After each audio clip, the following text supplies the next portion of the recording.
Topic of today, how to pick a realtor. I call it a real estate advisor. You want to pick a real estate advisor. I'm buying houses and I'm in different states, and I'm realizing that once you become a buyer or a seller, the emotions involved in this whole experience do consume you.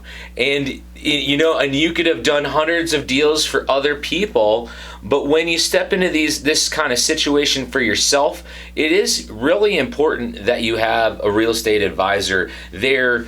And how do we pick that person? It's not just, hey, Johnny is my buddy's brother or something like that, here you go. Or where I live, I know a lot of times, 3 realtors. You could throw a rock, your neighbor, So let's step back and really understand, well, before we just go use somebody, how would you want to pick somebody, right?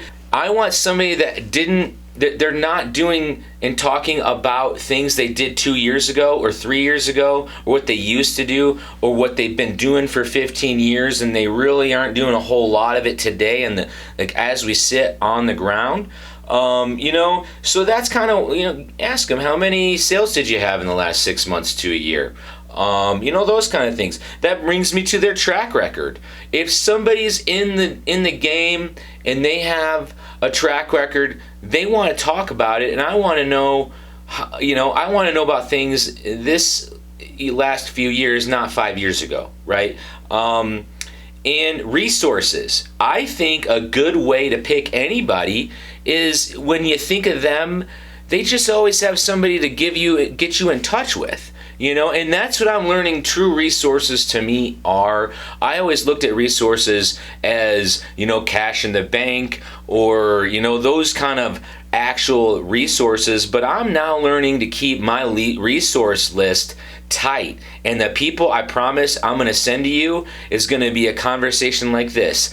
I'm going to make sure they're good at their job, and when I send you to them, I'm going to say to them, do a good job for whoever it is Harley sends to me, because you're kind of coming back on me. Do you see how that goes? That's the root of the Urban Orchard Network. I don't need money from everybody. I want to build this community with people that are out there doing a good job, and so I can send, business to them. But also, I want them to treat you well. I want them to treat me well, to be honest with you. And this is a list that I kind of thought about not being a realtor, right? Like, how do I vet somebody if I'm going to be somewhere else? I can't be everywhere either. I'm going to be in Fort Collins and in Tucson, and that's likely where I'm going to be the boots on the ground, or my team's going to be the boots on the ground for you. So if I'm not in those places, how do I still help you? And how deep is their bench, right? That's my number 4 point.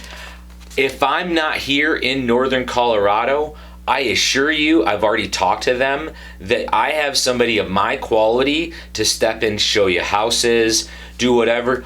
We can still game plan and get I call it a whiteboard session.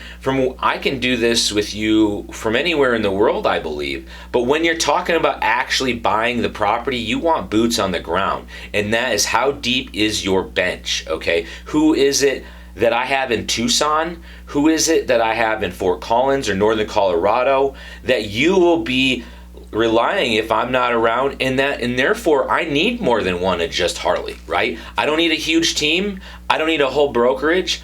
I've got a couple guys. Guess what? They're buying and selling. They believe in real estate. It's their kind of day job because we like it, right? So, and we're a little older, long in the teeth, made some mistakes, had some actual boots on the ground knowledge that we can share with our clients. And if there's something that's going to come up that we haven't seen before, and I assure you it will, that's where you want to have a few deals. So going back to the start of this, I think your realtor needs to have done about 15-ish or more deals, period, or they're still in training. And that includes me. I would say that. I was lucky enough to get rolling, and my numbers are what they are.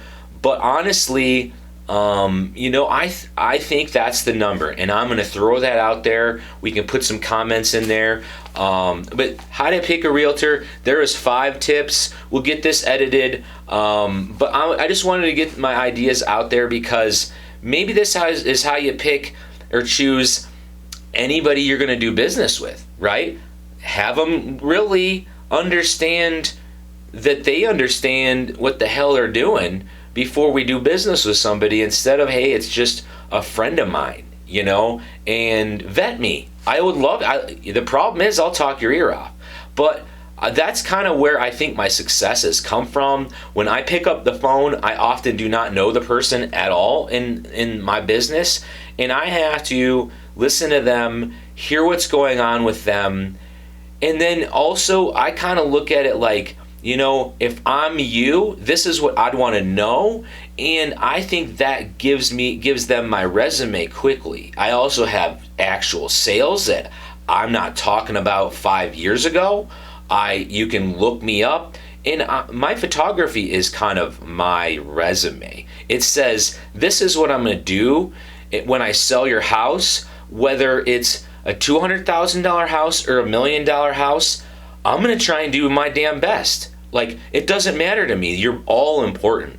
And that's another, if you're all important to the right business, I promise you they value their clients.